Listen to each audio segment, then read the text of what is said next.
Bonjour, merci Lana pour ce contact et ce lancement. Effectivement, ce matin, nous allons revenir sur les derniers développements majeurs dans la crise du coronavirus dans quelques instants, mais nous avons choisi d'ouvrir cette revue de la presse par un titre important qui se rapporte au dossier judiciaire du Premier ministre Binyamin Netanyahou. En effet, la presse et les sites d'information reviennent ce matin dans leur première page sur les révélations faites hier soir lors du journal télévisé de la chaîne 12 par l'analyste politique le plus célèbre d'Israël, Amit Segal, dans un reportage particulièrement détaillé.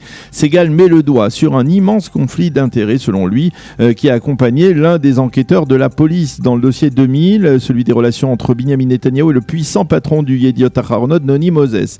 Il s'avère en effet que l'inspecteur en chef Avi Rosenberg, qui a enquêté sur ce délicat dossier et également sur le dossier de la résidence du Premier ministre qui concerne plus spécifiquement Sarah Netanyahou, il s'avère qu'Avi Rosenberg entretenait une relation extra-conjugale avec la sœur de Noni Moses, Judith Nir Moses Shalom, qui est propriétaire d'une partie des actions du Yediot Aharonot. Rosenberg avait pris soin de dissimuler cette relation, y compris à ses supérieurs, mais ce n'est pas tout. Lorsque la police des polices a découvert ce conflit d'intérêts et ouvert une enquête, eh bien, le procureur de l'État de l'époque, Shai Nitzan, et son second, Shlomo Lamberger, auraient œuvré afin que cette police ne puisse pas mener son enquête, et finalement ils auraient décidé de fermer ce dossier. Dans un autre cas où le commandant en chef de la police de l'époque, Roni Alcher, était lui-même dans le collimateur de la police des polices, eh bien Shai Nitzan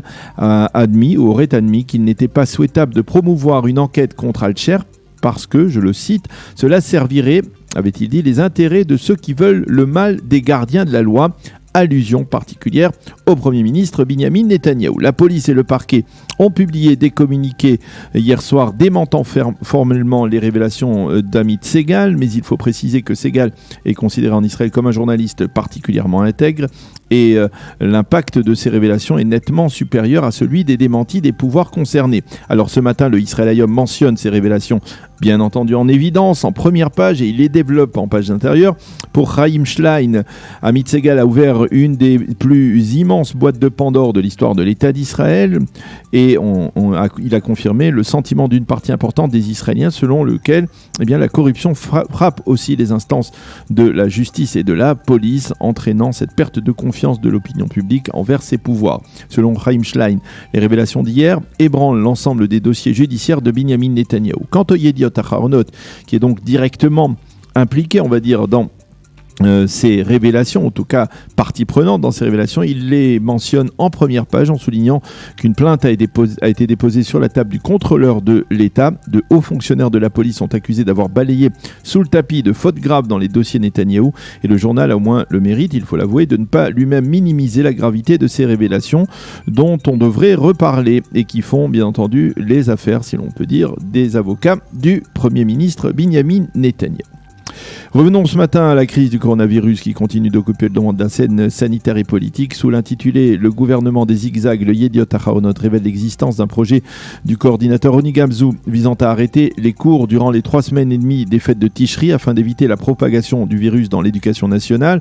Le journal souligne qu'après avoir renoncé au reconfinement dans les villes rouges, le gouvernement a même retardé de 24 heures l'instauration du couvre-feu dans ces villes qui devrait donc être paralysé à partir de ce soir 19h et pendant les nuits jusqu'à 5h du matin chaque matin. Roni Gamzu a été interrogé hier par le Yediot Aharonot. Beaucoup de gens m'ont demandé ces derniers jours pourquoi je n'ai pas encore démissionné. J'ai répondu que la crise du Covid-19 était un événement exceptionnel qu'il fallait gérer sans sentimentalisme. Fin de citation. Le Yediot Aharonot revient sur les interventions du Premier ministre Netanyahou, du ministre de la Défense Benny Gantz, du ministre de la Santé Edelstein et de Roni Gamzu hier soir. À la télévision israélienne, le Premier ministre a démenti avoir cédé aux pressions des orthodoxes en annulant le reconfinement partiel, et le Maariv indique que Binyamin Netanyahou a appelé l'opposition à faire montre de plus de responsabilité dans la lutte contre l'épidémie. Le Israël Hayom lui a choisi de citer en manchette une autre déclaration de Roni Gamzu qui reconnaît que les fêtes de Tishri ne se dérouleront pas cette année comme à l'accoutumée.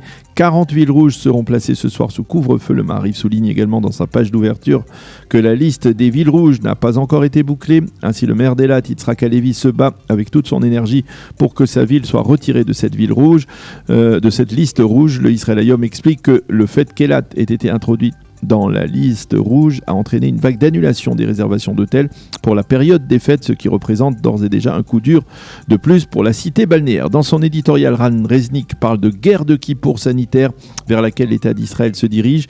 Comme lors de la guerre de Kippour en 73, écrit Reznik, les mises en garde de certains ont été très claires, mais le gouvernement n'a pas entendu ces mises en garde. Restons dans le Israël Hayom qui se penche sur le secteur arabe, où l'on admet qu'un couvre-feu aura pour effet immédiat de mettre fin aux grands mariages et aux grandes fêtes familiales qui ont été les foyers d'une contamination massive dans cette communauté.